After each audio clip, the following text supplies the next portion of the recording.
This is In Focus. I'm Vignesh Radhakrishnan from the Hindus data team, and today I'm speaking with four of my colleagues about a crisis that often goes unnoticed, yet is becoming harder to ignore: heat stress. As our cities grow hotter and more humid, many people, especially those who spend long hours outdoors or in poorly ventilated spaces, are among the most affected. This isn't just about some discomfort. It raises serious health risks and prompts us to ask how we can better protect vulnerable sections of our population. We are here to discuss a story we have already published, a report that looks at how extreme heat and humidity shape the daily lives of people across Chennai. To understand what people actually experience, the team spent time on the ground, spoke to workers in different occupations, and equipped four of them: a tiffin cook, a fisherman, an auto driver, and an industrial steel worker, with a device that measured the heat and humidity they faced during the day. The data from these devices were combined with their personal stories, and broader scientific insights were brought together into a clear and compelling narrative about what it means to live and work in Chennai's rising heat. Today, we'll talk through how the story came together, what we found, and what it tells us about coping with heat in a changing climate. I have got the whole team here with me today, which was involved in making the story. Nitika Francis, who led the reporting and writing and brought the voices of workers to the forefront. Srinivasan Ramani, who came up with the idea for the story and helped shape the entire narrative. Mukunth, who helped make sense of the environmental and health aspects of heat stress. And finally, Arora, who designed the interactive experience that really brings the story to life. Let's get started. We'll start with Srini. Srini, this device that you are holding in your hand, this is a device that we gave to the four people featured in the story, right? Can I explain why this device and what this device actually does? And where did you find this technology? So this is an assembled device. Right. Basically, it contains an Arduino. This is visible. Right. There is an Arduino microcontroller inside. Right. There is a data recorder, and there are the pH22 temperature and humidity sensors. Right. These are the sensors. The device with this goes here. That's the humidity sensor. Okay. There are charges fitted to it, and there's a battery fitted to it. And this actually when you put it on. Can you see the deal like inside? You put it on, this measures temperature and humidity over a 10-second, for every 10 seconds. Right.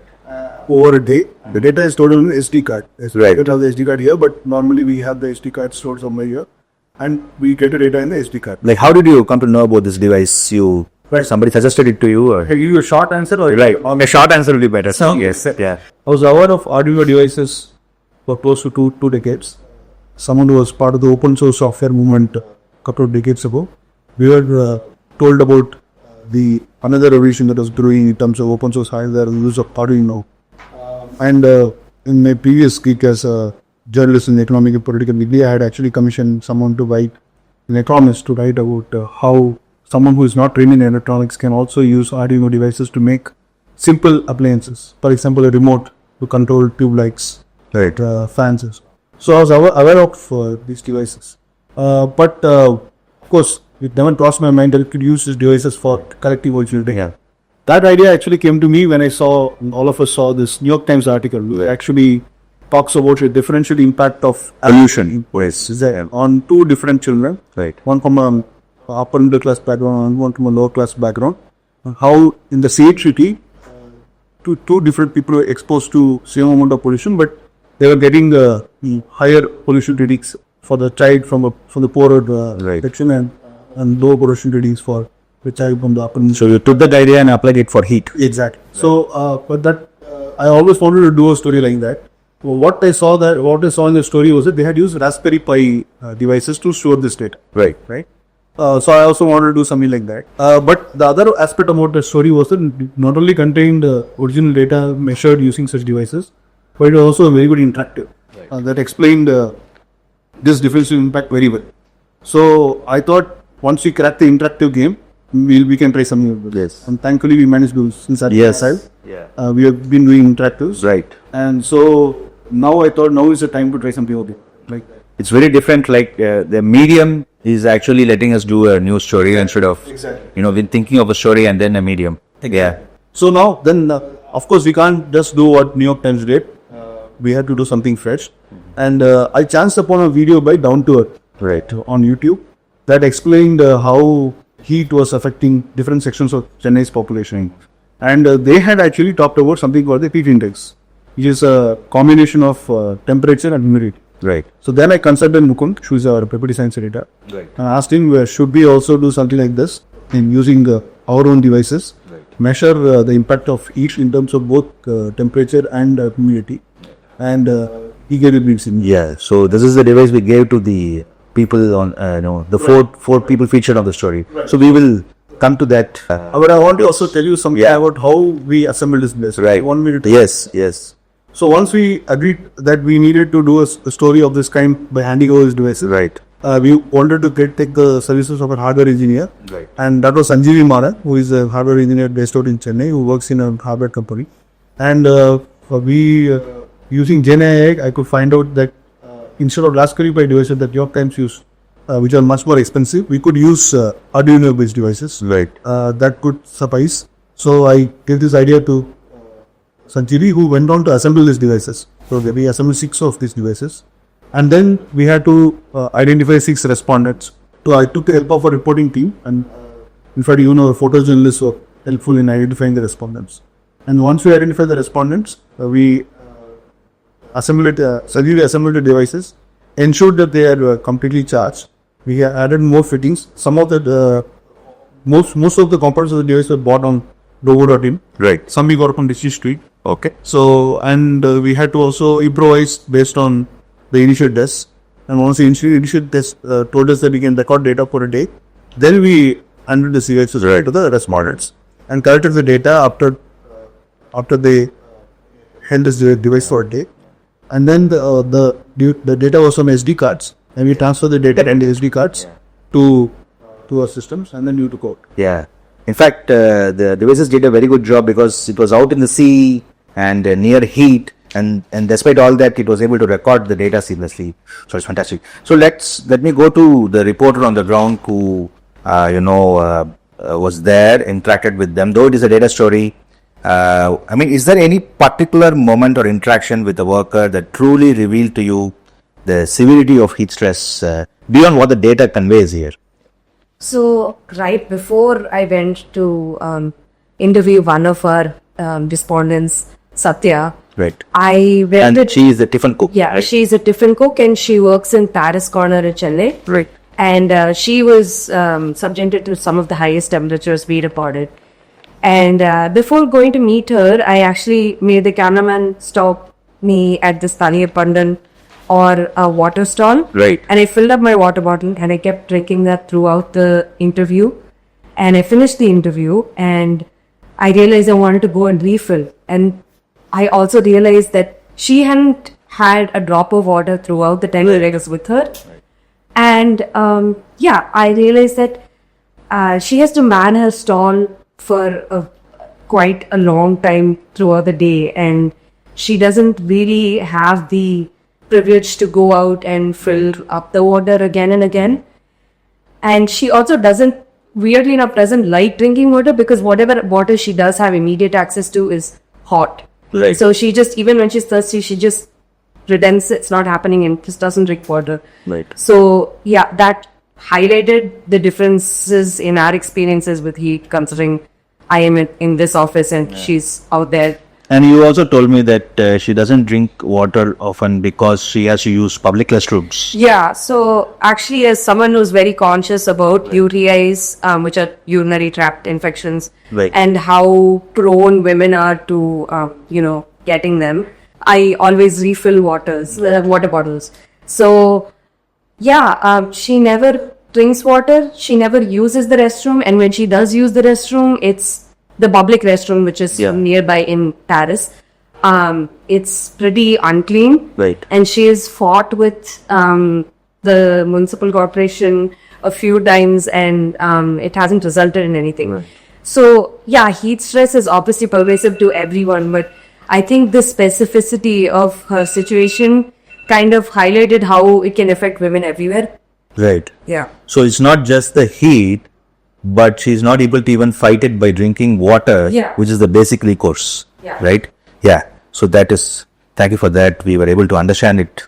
Let's move on to the science bit, which is, beyond data and beyond even personal interactions, it is the science behind the story that adds more context to what they're actually going through. Mukunth, considering the accelerating pace of climate change and what emerging scientific evidence about heat stress worries you the most, especially in the context of urban areas in India? See, so to really answer this question, I think it might be useful to think about science that's operating here in two forms. So science's purpose here is to reveal and to inform, and it's doing that in two ways. The first way is to reveal what is actually going on, and the second way is the degree to which that thing is going on. And so this distinction, I think, is important because scientists told us a long time back, many years ago, that this is how heat affects the body, this is how a combination of heat and humidity affect the body, and these are the kind of conditions that you can develop as a result. So that is information of the first kind, and that is something that we've had for a very long time. Information of the second kind is the information about degree. How much heat are people experiencing? So most of the new information that is coming out these days, and also in the project that we did, all of that is focused on the degree. For example, this is something startling that we found during the project. This is just to illustrate what I find the most worrying. So, Mr. Prakash, who was the person who was working in the steelworking, Yes. right? Yes. So, the Arduino device that he had, so it showed that even after 9 p.m., 10 p.m., after he went to bed for the day, Yes. and he was he worked with his hands, a lot of physical labor in his during his workday. So when he went to bed at night, the heat index stayed above 50 degrees Celsius, which was not true for anybody else. And it is also a baffling number. Right. I'm sure the device did its job. And as Nitika also reported, after speaking to him, which is that, he lives in a shack, and there is not enough ventilation. So the thing that worries me the most is, it is not anything, particularly new information. It is, I think we've all collectively, number one, underestimated the degree to which this is a problem. And number two, the gap between what we know and what we should be doing about it is really tremendous. Right. So that gap, I think that's what worries me the most, rather than something that science is, telling us. Right. Right. You said something like heat index. So usually it is temperature, and now heat index also includes humidity in the calculation. Can you explain a bit of what heat index is? Sure, yeah. So the heat index as a number exists because, when we address temperature, one thing that we need to keep in mind, why are we addressing it in the first place? It's because we are trying to understand what it does to the human body. Now, the way the human body responds to high heat, that is what makes humidity very relevant and very interesting, the way it operates and influences this calculus. So the heat index is a combination of temperature and relative humidity. And so when there is high heat, the human body responds. One of the important ways in which the human body responds is by sweating. It is a very important physiological response. So the sweat glands, they produce sweat, and the sweat comes onto the skin. And from the skin, the sweat evaporates. Now, water has a high heat capacity, which means that in order to go from liquid to vapor, it needs a lot of heat. So what the sweat does is when it evaporates from the skin, it draws a lot of heat away from the skin. So it cools the skin. Right. Now, the amount of how well this evaporation process can happen, that has to do with the humidity. In particular, the relative humidity. So there is absolute humidity, which is basically at a given temperature, absolute humidity is, how much moisture the air can hold. Right. And relative humidity, which is how much moisture the air can hold at that temperature. Now, if the air is already 50% saturated with water vapor, then it means that the sweat can evaporate into the remaining 50% only. So if the saturation is 10%, then the sweat has the remaining 90% to evaporate here. It is 90% saturated. Then it has only the remaining 10%. So the more humid it is, the less well the evaporation will happen, and less quickly the body will be able to cool itself down. So the heat index is an experience of temperature that basically tells you how stressed due to the heat you can expect the body to be. And this number combines temperature and humidity, temperature and relative humidity.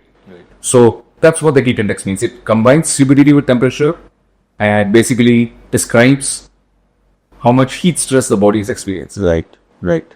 So Yes. just to take off from what. Right.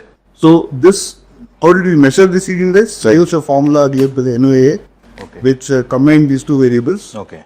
And we also classified the values based on IMD, India's Meteorological Department classification on what was extreme heat, what is Moderate heat and so on. So that's how we calculated the. Yeah. In fact, if we go to the data, most of the times it was extreme heat, and it came under extreme heat in the IMD observation, right? In our data. Yeah. So let's go to Areena, who actually put it all together and made it an interactive experience possible, which also Srini touched upon before. It is the ability of the Hindu to now tell it in this medium, which allowed you to attempt this story. So that is very unique. And so how did you ensure that your design is more emotionally connected to the readers? Because it's more of data, and many people were interviewed, and so it was so many things that at the end of the day, it was so many things. Like there was data, there's photo, there is also the readers, the people who had these devices. So how did you design it to emotionally connect to the readers with the harsh realities that people faced, rather than just presenting this information as it is? So how do you do that? Is there some method that you used? Yes. I think I'll go off of this old journalism average, show don't tell.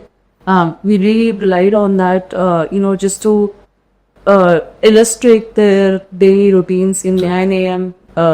This lady's waking up, starting to cook. That's very similar to the 9 a.m. for a lot of ladies who, read our used. Or this guy who's going out to the sea outside the ocean to catch the fish that we'll cook in our lunches, just not really making it instructive, but just illustrating this is just how their day is and this is the discomfort that they face. With interactive journalism, it's a new space that we're exploring. There is always the fear and the risk of being too theatrical and too gimmicky, so we have to balance that out. It will just make it simple enough and digestible enough for people to understand. So we use very simple illustrations. We use a time counter, because that's how, I think that's what made it relatable. That's how our day goes, 9 a.m. to 10 a.m., 11 a.m.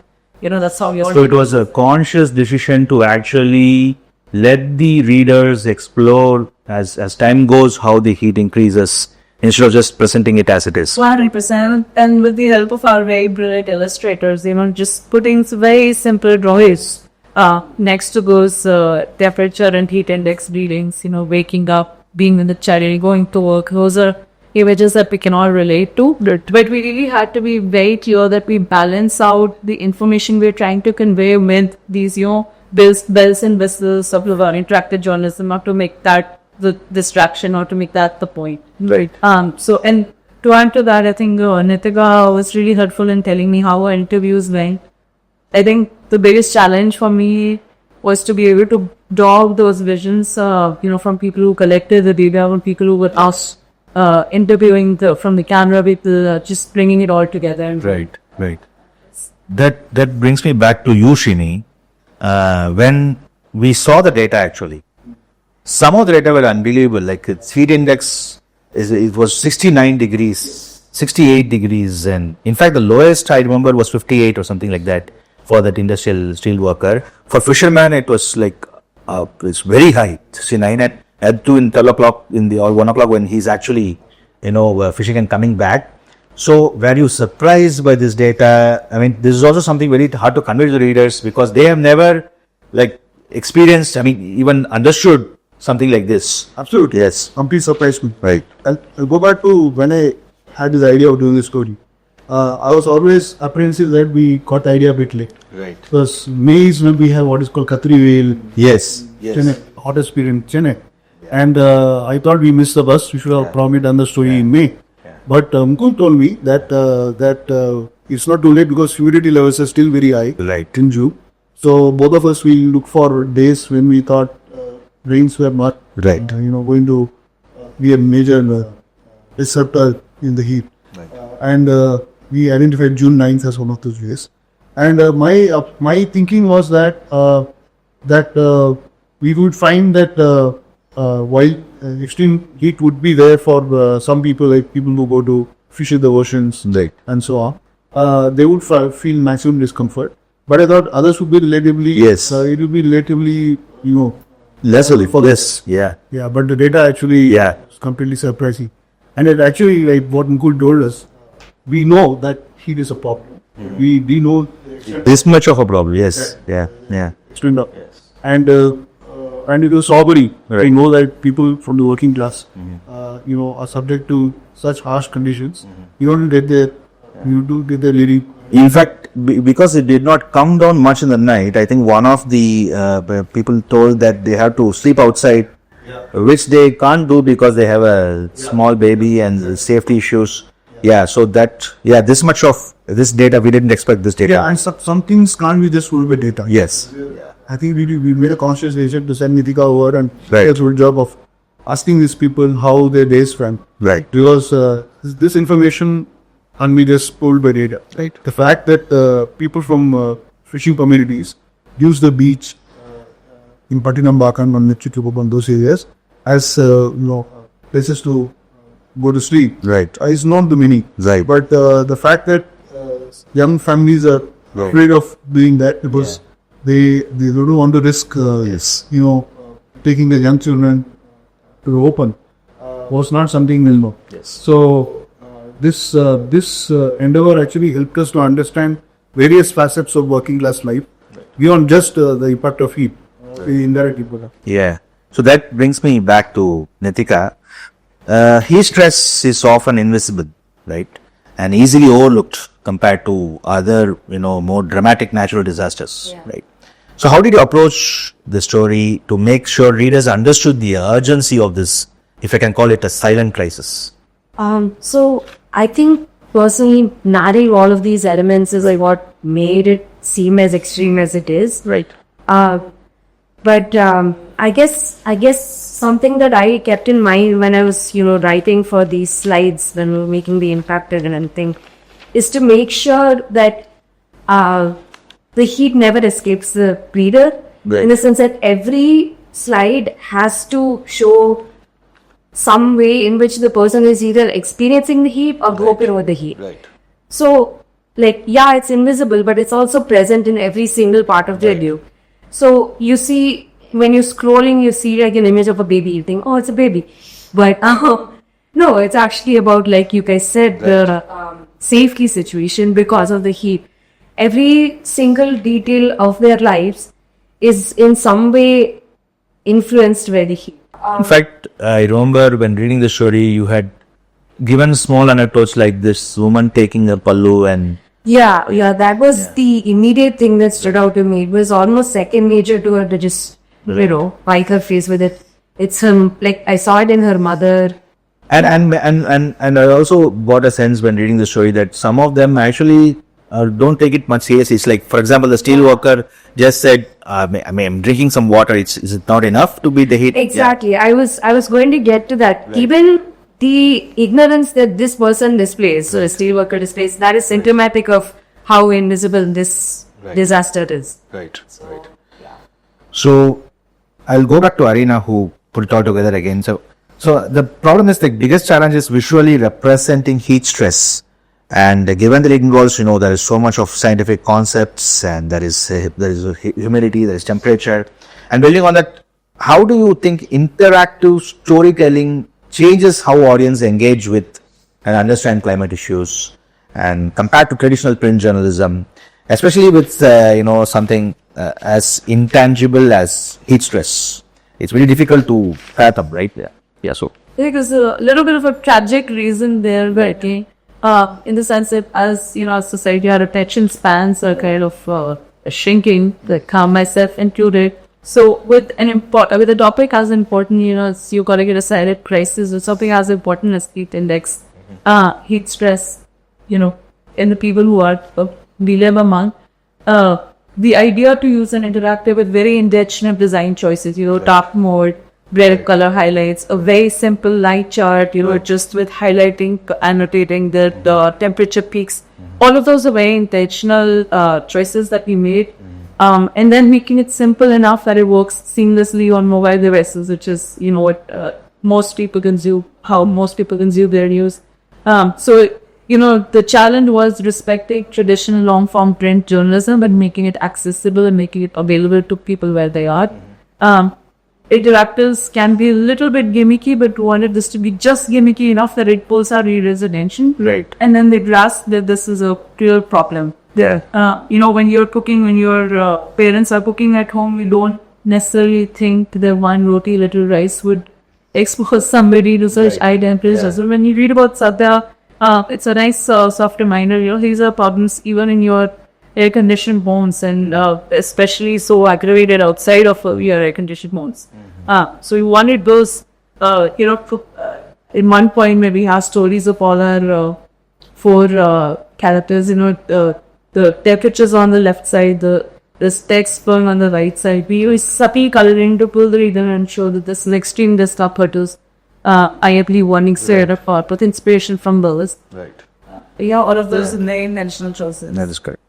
So that brings me to the last but one question to Mukunth.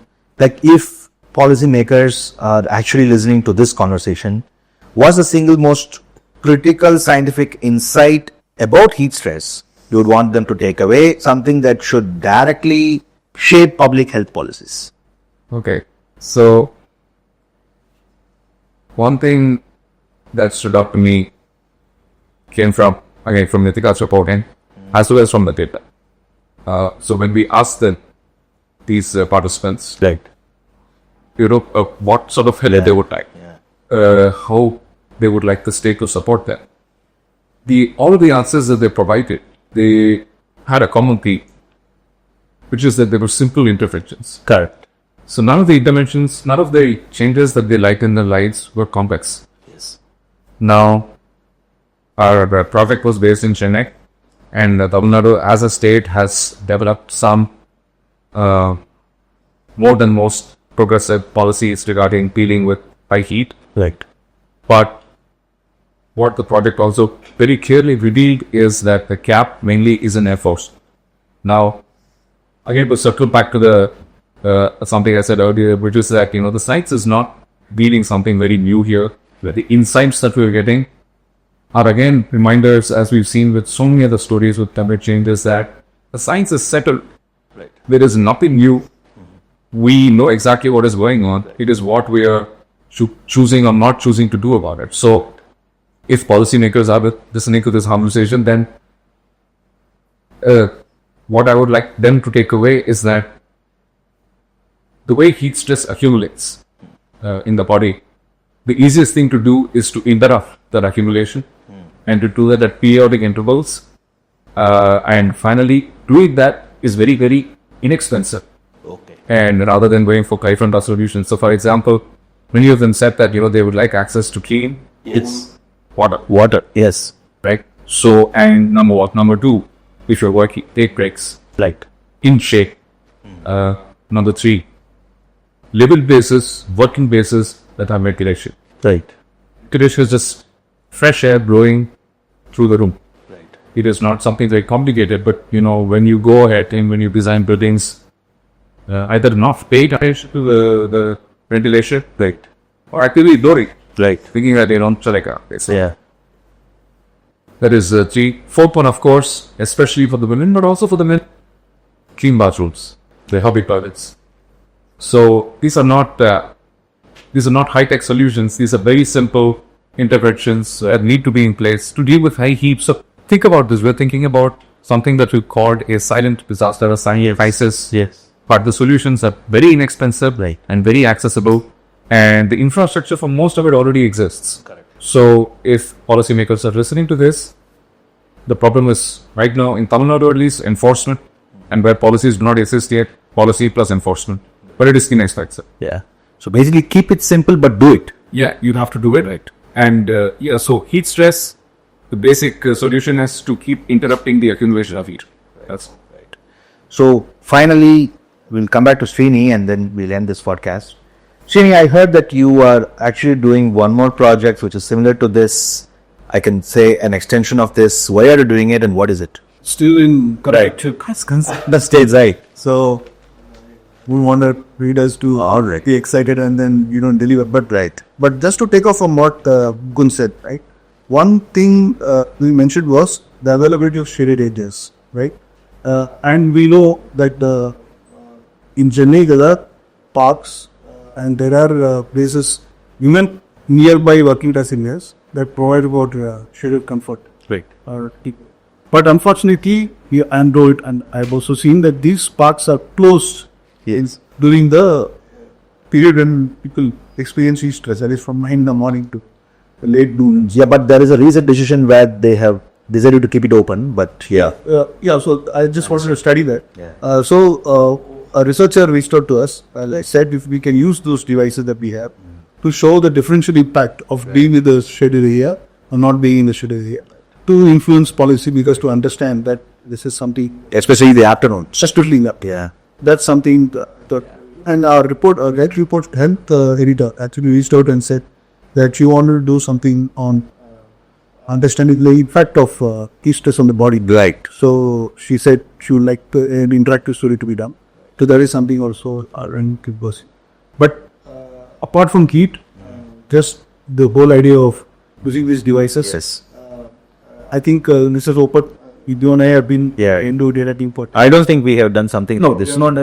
This Actively collecting data. Yeah. exactly. So more importantly, I am looking at us crossing new hurdles, Right.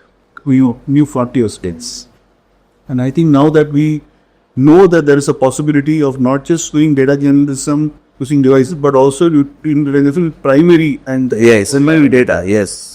that's something we can explore going forward. So I can tell our reviewers and our readers that we will look for different ideas to get this done going forward. And then Fantastic to know, but more work for me. So for all of this, yes. Thanks for listening to In Focus. If you found this episode useful, do share it with a friend and tell us what you'd like to hear more of.